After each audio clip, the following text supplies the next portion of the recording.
I have a base recipe for chili on my website, and it is really good. Almost every time that I make chili, it's a variation of that recipe because I just use what I have on hand. So today I have some country style ribs and sausages and a leftover beef pot roast, some ground beef, and that's all gonna go in the chili. So the first thing that I did was just cut up these pork country style ribs. Those already have a lot of seasoning on them. I'm gonna be using my Dutch oven. And the reason that I'm gonna cook the country style ribs, even though they're already cooked, is because this is a pretty fatty cut of pork.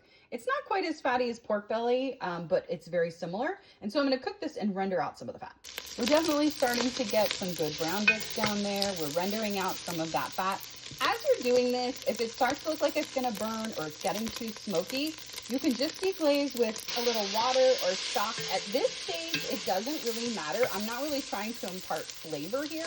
I'm just making sure that nothing burns. So you can just use water at this stage. You can use broth if you have it, but if you don't, water is totally fine at this stage. Now that I've rendered out some fat from this pork, I'm going to take it out and set it aside, and we'll add it back later. I'm gonna use this rendered fat to cook my onions. So definitely just cook your onions in butter or avocado oil or whatever you like to cook in. But by doing this, I save myself a couple dollars because I'm not adding butter or oil or anything else to this. I'm just using the fat that renders out of that fatty cut of meat that I had. And in today's economy, every penny counts. I'm just gonna cook these onions. I'm gonna add a little salt to them. I haven't even added any seasoning at this point. The only seasoning that you see in here is what came off of those pork country style ribs that I cooked down. They were already smoked and seasoned, so they imparted a lot of flavor. Now that my onions are starting to really cook and soften up, I added these little garlic cubes here, and I'm gonna cook those just until they're fragrant. And this is what I'm using. It's just crushed garlic with a little bit of oil.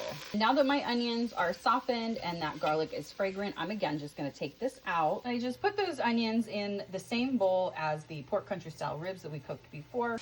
And now in the same pot, I'm gonna cook up my ground beef. I wanna season my ground beef as it cooks, so I'm gonna add some salt, some cumin, and some dark chili powder. We're gonna adjust all these seasonings as we cook, so this isn't our final seasoning. This is just gonna help ensure that our ground beef has a good flavor on it as it browns up.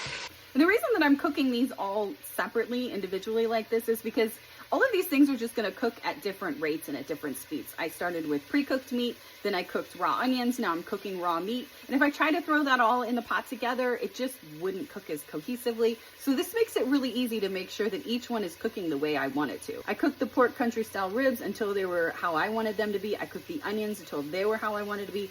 Now I'm working on the raw meat, and when we're done, we're gonna put everything in the pot together to cook as chili. This is a really good tip if you're kind of new to cooking or you're just not that familiar with cooking with meats. It's really helpful to just cook the meats and the vegetables separately. You can control how they cook, and then you put them all together at the end. My ground beef is cooked. I'm gonna start building my chili. The first thing that I'm gonna add is leftover from yesterday if you watched my recipe yesterday making pot roast. To build this, I used stock, some canned tomatoes, some carrots, some onions, and I blended it all up. The canned tomatoes were seasoned with herbs, so it has a lot of flavor and a lot of richness.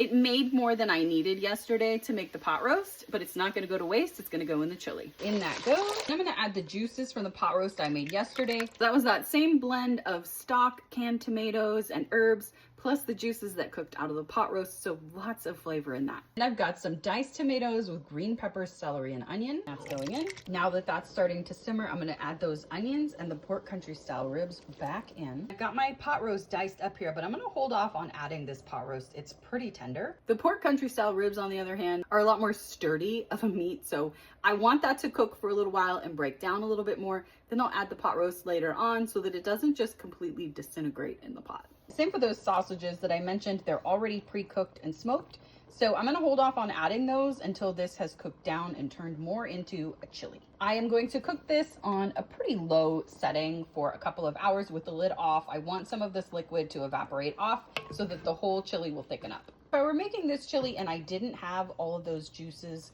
rendered out of that pot roast, I just would have used stock and canned tomatoes, and that would have come out absolutely delicious. You can use lots of different seasonings. You can use chili powder, you can use cayenne, you can use any kind of dried ground pepper. The other thing I'm gonna add will probably surprise you. It's a can of butternut squash puree. I'm not gonna add the whole can, but I'll add about half, and it's gonna add a lot of richness to this dish. Sometimes I add canned pumpkin, but this time I happen to have butternut squash puree. And often when I tell people that I add canned pumpkin to my chili, they ask me if it tastes like pumpkin pie.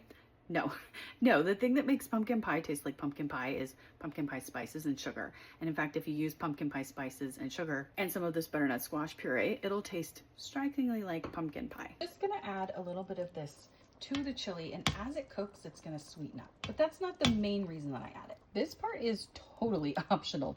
You absolutely do not have to add this. But it's a good way to sneak in a vegetable if you or your children don't like vegetables. And I like the texture that it gives. As the chili cooks down, the starches in it just give it a more thick texture, and I just like it better. All right, now I'm adding in the sausages that I cut up earlier. That was 3 sausage links total. One was a cheddar brat and the other was just a beef brat. Well, the other 2 were beef brats. It's time for a taste test. Tasting really good. I added some more salt, some more dark chili powder, and some cayenne. Delicious. Finally, I'm gonna add this pot roast. Pot roast is super tender, well cooked, well seasoned, so it doesn't need to be in here for very long. I just want it to take on some of those flavors and heat through, and then this will be ready to eat. It came out absolutely delicious. That little amount of butternut squash puree really gave it a nice thick consistency. This is a really hearty chili, not watery at all. And here's my bowl. I added some hot sauce, some sour cream, some grated cheese, and a little jalapeno. You can find the base hidden veggie no bean chili recipe on my website and check out my book if this kind of cooking is your thing.